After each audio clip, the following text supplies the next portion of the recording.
voilà, c'est pas tout le monde qui a pu faire aussi vite, entre guillemets, même si d'autres on peut faire plus vite, hein, il y a pas de compétition. Mais le jour où j'ai reçu cette information, déjà, c'est venu compléter les compétences que j'avais déjà auparavant. C'est-à-dire que moi, j'avais déjà entrepris avant, donc m'organiser, j'étais obligé de le faire. J'avais trop de projets, trop de choses que je devais faire, que je voulais faire. Donc, j'ai dû apprendre à m'organiser déjà de base. Mais un jour, je suis venu à Airbnb, c'est dans mes premiers mois, vraiment. Je crois que c'était peut-être même mon premier mois. Et j'arrive dans un Airbnb, il y a Morgan Neveu, donc, qui lui est déjà Platinum 5000, bientôt Charman du coup pour lui. Et il a envoyé cette formation et ça m'a giflé le cerveau. Vraiment, ça m'a giflé le cerveau. Je me suis dit, dès que je rentre, il faut que je remette ça au propre et je vais mettre à appliquer. C'est ce que j'ai fait. Quelques semaines plus tard, P600, 2, 3 mois après, P1000, etc.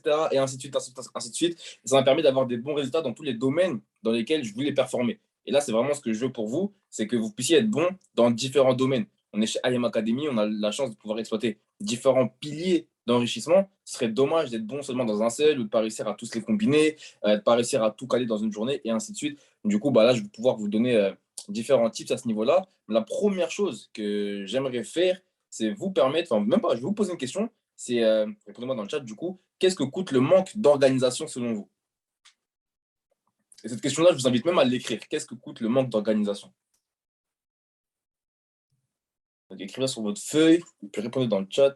Alors, hop, hop, ok, perte de temps. Il devrait y avoir plus de réponses que ça, ok? Tout, ça va plutôt vite. Échec, ok.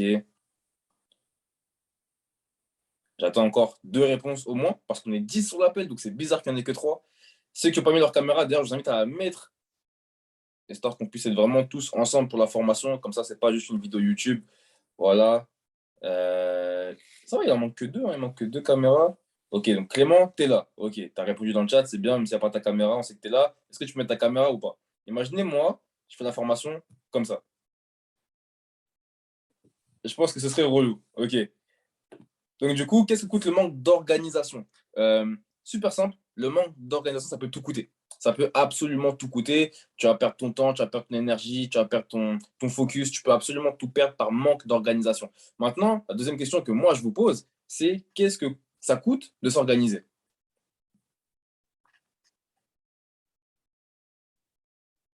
R, ok. Et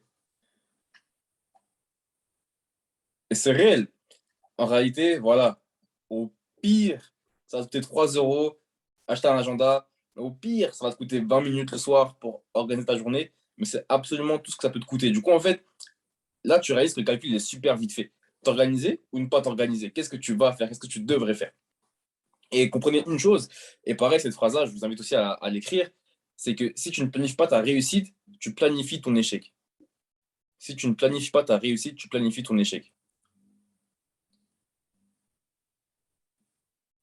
Ok. Et pour la simple et bonne raison qu'un échec arrive par manque de planification. Donc, si je ne planifie pas ma réussite, je planifie mon échec, car un échec arrive par manque de planification. Si quelqu'un a la phrase, il peut la mettre dans le chat pour que tout le monde puisse la voir par la suite. Et maintenant qu'on a ça, et maintenant qu'on a établi l'importance de s'organiser, on va pouvoir voir l'aspect pratique et on va évoquer différents points. Et c'est que des points que j'applique personnellement au quotidien qui me permettent justement de tenir mon organisation, tenir mon agenda et arriver à l'atteinte de mes objectifs. Parce qu'avoir des objectifs, c'est bien, les écrire partout, etc., en parler, c'est super. Mais maintenant, est-ce que tu vas vraiment les chercher? Et ça passe par l'organisation et la planification. Du coup, le premier point, ça va être avoir un cadre de travail. Avoir un cadre de travail. Et quand je parle d'un cadre de travail, je parle même d'un cadre physique. C'est-à-dire que tu dois avoir un bureau. Tu ne peux pas te permettre de travailler sur ta table basse, travailler dans ton lit, travailler, je sais pas, dans la cuisine, je ne sais pas. Tu dois créer un environnement qui est propice à ta productivité. Moi, je sais que quand j'arrive sur mon bureau, j'ai du mal à m'arrêter. Dites-vous, ça m'arrive même je sais pas, dormir à des 3 heures, 4 heures, je suis sur mon bureau. Des fois, vous voyez des stories de moi, ça arrive que je poste une story, il y a écrit 5 heures du matin. Bah, sache que j'ai juste pas réussi à décoller de mon bureau, j'étais en train de charbonner. J'étais en train de bosser. Parce que mon bureau, il y a tout. Vraiment, il y a tout. Si je vous le montrais là, vous penseriez que je traque des criminels. Il y a des tableaux partout, il y a des post-it partout, comment ça s'appelle? Des punaises partout. Enfin bref, plein de choses collées un peu partout, plein de couleurs aussi. Parce que je dois être dans un environnement qui me pousse à être productif. Il y a mes objectifs écrits en face de moi, il y a mes livres juste là, il y a des stylos, tableaux, tout, absolument tout. Et en fait, ma mère, elle me disait souvent quand j'étais plus jeune, euh, que l'état de ma chambre, il va refléter mon état d'esprit, pardon. L'état de ma chambre reflète mon état d'esprit. Et en fait, j'ai appliqué la même chose pour mon travail. Je me suis dit que l'état de mon bureau, par exemple, l'état de mon environnement de travail, allait refléter la qualité de mes résultats. Du coup, il faut que ce soit toujours propre, toujours organisé, que je puisse aller vite. Surtout que je sache où est-ce que je me dirige. Et au niveau des choses que j'ai pu mettre sur les murs, etc., c'est toutes les choses qui font que j'ai pas besoin d'y penser. C'est-à-dire des choses bêtes. Par exemple, bah là, je sais que j'ai un post-it rouge, vert, jaune et bleu pour chacune des couleurs de personnalité. C'est-à-dire que j'ai pas forcément besoin toujours de me rappeler lui fait quoi, lui fait quoi, lui fait quoi, lui fait quoi. Tout est devant moi et j'ai pas besoin d'y penser. J'ai mon ARP, j'ai ma morning routine, j'ai même les détails de chaque slide de présentation. J'ai plein de trucs, la balance de l'équilibre du travail, les 4 règles d'or, qui font que c'est des choses tellement basiques que j'ai pas besoin d'encombrer mon esprit avec. C'est devant moi. Dans ma tête, il y a des choses plus importantes que ça. Mais au moins, toutes les bases, elles sont devant moi. Ok, ça c'était pour le premier point. Deuxième point, ça va être montre-moi ton agenda et je te dirai combien tu gagnes. Montre-moi ton agenda, je te dirai combien tu gagnes. Ça, c'est une phrase de Austin Gauthier. Pour ceux qui ne connaissent pas, il est chairman 250. Il avait fait un call, il avait dit montre-moi ton agenda, je te dirai combien tu gagnes. Après, il nous a montré le sien et j'ai compris combien il gagnait. Vraiment, c'était plein de partout, tous les jours, toutes les heures. Il faisait toujours quelque chose. Le gars, il est hyper actif. Pas hyper actif en un mot, hein, hyper plus actif. Il s'arrête jamais. Et du coup, bah, première chose à faire, moi, je te conseille d'acheter un agenda. Il y en a qui n'en ont pas. Et ça arrive. Moi aussi, au début, j'avoue, j'en avais pas. Mais tu dois en avoir un. Tu fais comment pour tenir ce que tu vas devoir faire? Tu prends pas un post-it et t'écris ce que tu fais demain. Tu as un agenda, que ce soit physique ou numérique. Personnellement, j'utilise Google Agenda. Donc, pour ceux qui veulent télécharger l'application, vraiment nickel. Google Agenda, c'est gratuit. Je mets absolument tout dessus. Tu peux choisir le nombre d'alertes que tu veux avant un événement, etc. Combien de jours il te prévient, combien d'heures il te prévient avant, combien de minutes, il y a tout. Il y a vraiment tout. Donc, voilà pour le deuxième point. Donc, le cadre de travail, l'agenda. Troisième point, ça va être préparer la veille pour le lendemain. Tous les soirs, tu veux savoir ce que tu fais demain. Absolument, tu es obligé de savoir. Part du principe où on parle souvent de l'importance de faire des affirmations positives. Imagine quand tu te lèves le matin, tu démarres avec une question. Qu'est-ce que je fais aujourd'hui? Ta journée, elle est ratée. Si tu te lèves en te demandant ce que tu fais, te lève pas. Attends demain. Te lève pas aujourd'hui, ça sert à rien du tout. Ok. Moi, je prends, allez, une vingtaine de minutes pour être sûr que ma journée de demain soit la plus productive possible. Vraiment, je vous invite à ne pas confondre activité et productivité. C'est pas la même chose. Tu peux être actif et pas productif. Donc, ne confonds pas activité et productivité. Et l'état d'esprit dans lequel je me mets, c'est que le soir, je suis mon propre patron, évidemment, mais je vais être mon pire patron le soir. Et le lendemain matin, je vais être mon propre salarié et je vais être mon meilleur salarié le matin. C'est-à-dire que je me réveille et je fais les choses que je m'étais dit que je ferais la veille, parce que la veille, j'étais dans l'état d'esprit d'un patron qui sait ce qu'il a à faire, ce qu'il doit faire pour faire tourner l'entreprise. Le lendemain, je ne réfléchis pas. Donc, j'applique, c'est tout. Je fais. Si j'ai écrit que je devais faire ça, c'est que je dois le faire. C'est pas le matin, En fait, comprends que l'engagement, il n'en a rien à faire de comment tu te sens. L'engagement s'en fout de tes sentiments. Tu ne peux pas te dire non, là, je suis fatigué ou là j'ai pas envie, là j'ai. Non, tes sentiments, on s'en fout quand. Il y en a peut-être qui ont un travail, qui sont salariés aujourd'hui, qui n'aiment pas leur travail, bizarrement, ils y vont. T'as pas envie, mais tu y vas. Parce que tu es obligé de le faire, tes salariés. Et ben, dans ton business, tu dois faire la même chose. Il y a un truc qui prennent IM Academy à la légère parce que ici, chez IM, tu ne dois pas faire, tu peux faire. Tu peux faire. C'est ça le problème, c'est que tu peux faire. Personne ne va t'y obliger à part toi. Moi, j'ai changé ça et pour moi, je dois faire. Je suis salarié. Mais je suis mon salarié dans mon entreprise. Et c'est moi qui fais tourner la boîte.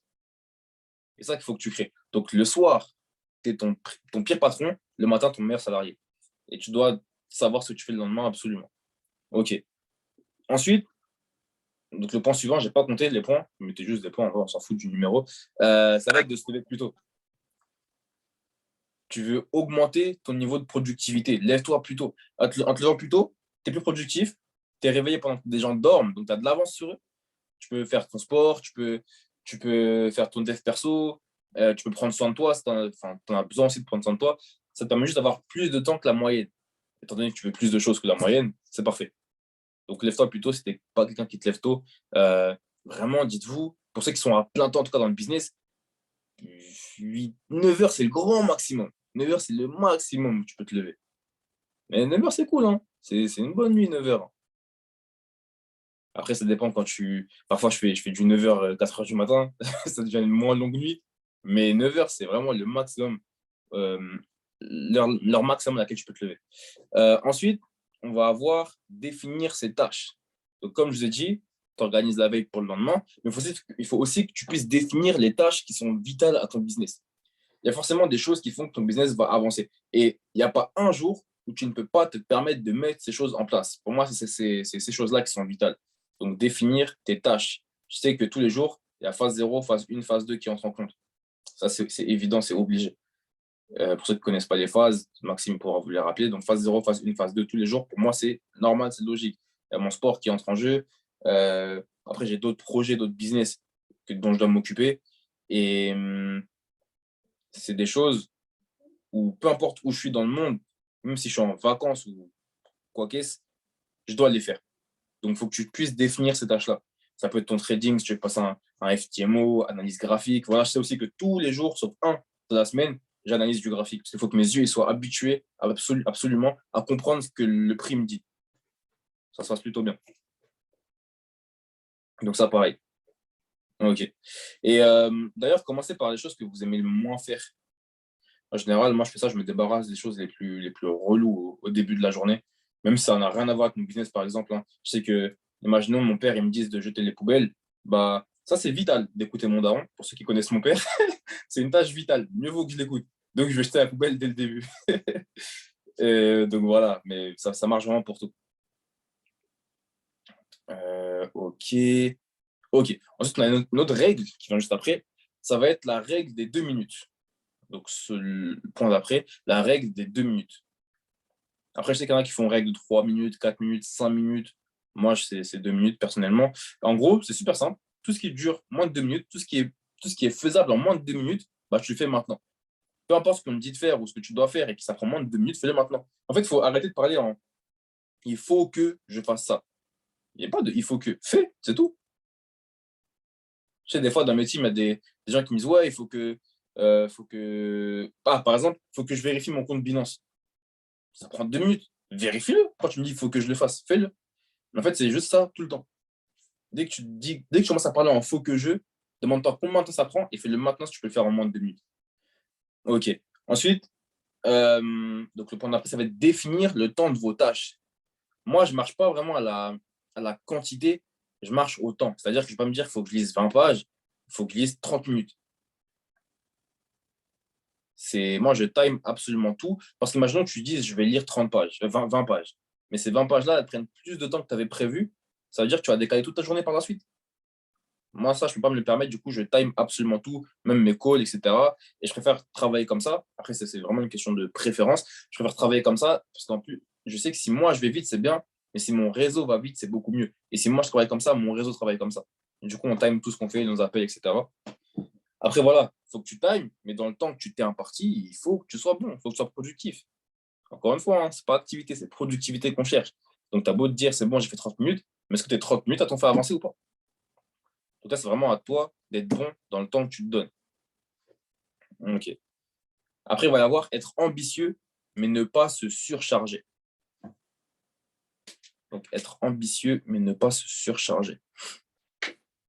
Moi, je me rappelle que la première fois que j'ai fait un emploi du temps, bah, j'étais ambitieux, mais il était surchargé.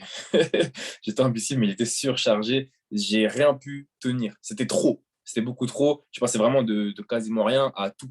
C'était pas possible à tenir. Sauf que là, je me rends compte qu'aujourd'hui, du coup, je l'ai allégé forcément et je l'ai adapté au fur et à mesure. Mais je me rends compte qu'aujourd'hui, ce que je fais, c'est ce que je n'arrivais pas à faire avant. Parce que j'y suis allé progressivement. Donc, tu peux commencer par, au début, remplir ta journée à 60%, puis 70, puis 80. Pas plus que 80. Pas plus que 80 parce qu'il faut que tu aies du temps pour t'adapter. Il y aura toujours des imprévus. On est dans un business d'être humain. Les êtres humains, c'est imprévisible, même incompréhensible parfois. Donc, tu es dans un business d'être humain, il y aura des imprévus. Donc, il faut que tu aies un temps de libre. tu peux gérer les imprévus. Il faut que tu aies du temps où toi, tu peux récupérer aussi parce que ta concentration, elle n'est pas infinie. Pour ça, quand je dis timer vos tâches, par exemple, faites pas des choses qui durent plus de 45 minutes. Même, bon, à part les goulash de Samuel, c'est tout. Ce que tu peux faire depuis de 45 minutes. Parce que lui, il aime bien parler. Mais au-delà de ça, c'est humain. Ton niveau de concentration, il baisse. Donc, fais même une pause de 5 minutes, 10 minutes, après tu reprends. Donc, voilà, par rapport à ça. Et ne cherche pas ta journée à plus de 80%, c'est mieux. Ok, ensuite, point suivant, ça va être une seule tâche à la fois.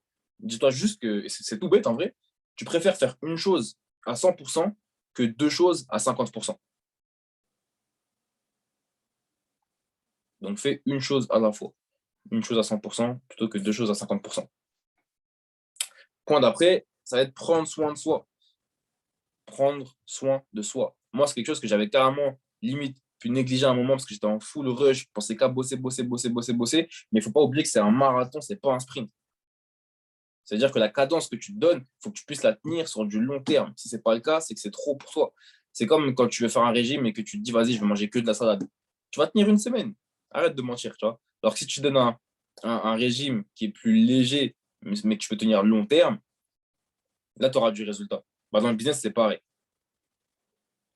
Après, pour être plus précis, moi, pour moi, ce business-là, c'est ni marathon ni sprint, c'est du fractionné. Parfois, tu accélères, puis tu ralentis, tu as toujours une vitesse de fond. Il faut qu'il y ait une cadence que tu peux tenir sur du long terme et parfois que tu sois capable d'accélérer. Donc, pour ceux qui ne connaissent pas le fractionné, c'est juste ça. Hein. Parfois, tu cours très vite, puis tu ralentis. Puis tu as une phase d'accélération, puis tu ralentis. Mais tu avances tout le temps. Tout le temps, tout le temps, tout le temps, tout le temps. Ok, ok. Là, on arrive sur l'avant-dernier point.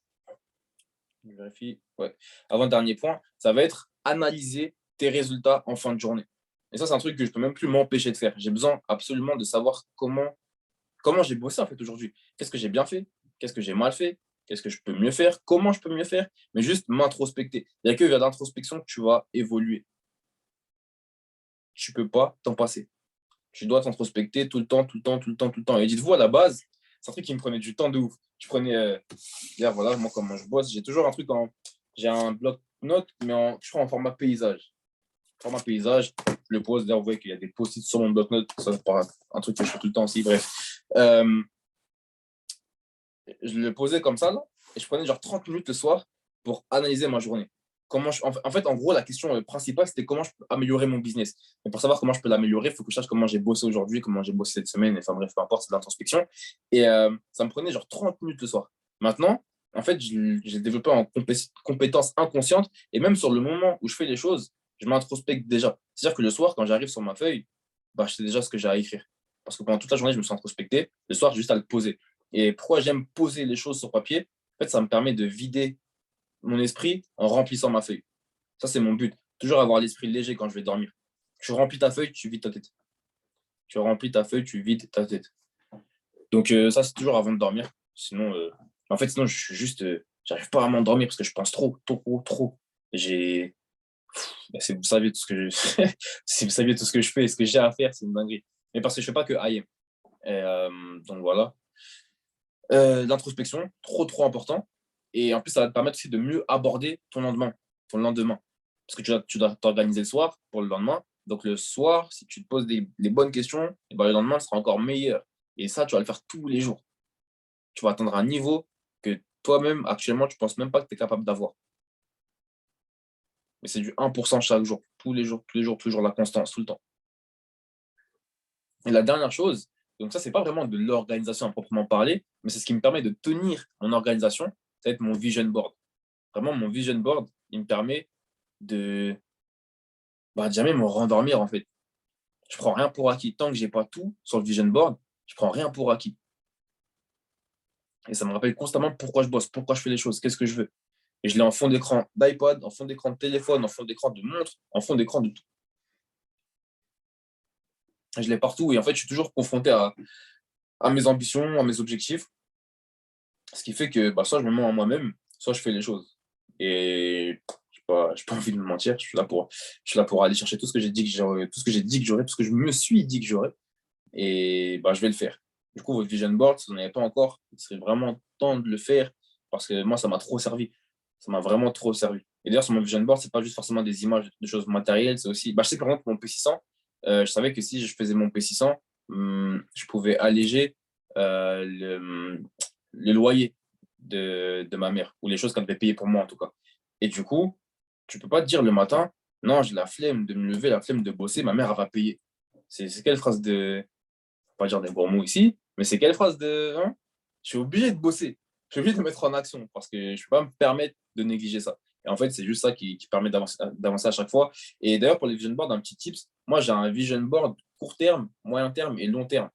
Et c'est le court terme, en fait, qui me maintient en action. Parce que je sais que ça arrive bientôt. C'est le court terme qui maintient l'excitation et le long terme qui maintient le cap. Mais du coup, ouais, j'ai fait plusieurs vision boards.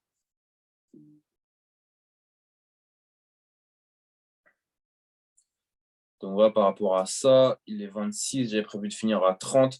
Ça veut dire qu'il y a 4 minutes, 3 minutes, maintenant il est 27. Si vous avez des questions.